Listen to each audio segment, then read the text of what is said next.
सुवन केसरी नंदन तेज प्रताप महाजगवंदन रामदूत अतुलित बलधाम अंजनी पुत्र पवन सुत नाम जय हनुमान जय हनुमान।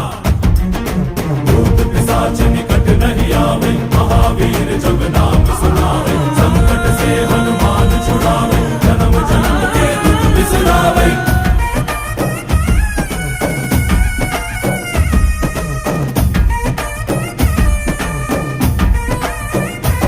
ಓ ಭುಜ ಬಲವಾ ತೋರಿ ನಿಂತೋನೆ ಭವ ಭಯವಾ ನೀಗುಬಾ ಜೈ ಶಿವರೂಪನೆ ಭಜರಂಗಿ ಜೈ ಜೈ ಭವತಾರಕ ಭಜರಂಗಿ ನರ ನರವು ರಾಮ ಎಂದೋನೆ ನಿಜ ಗುಣವಾ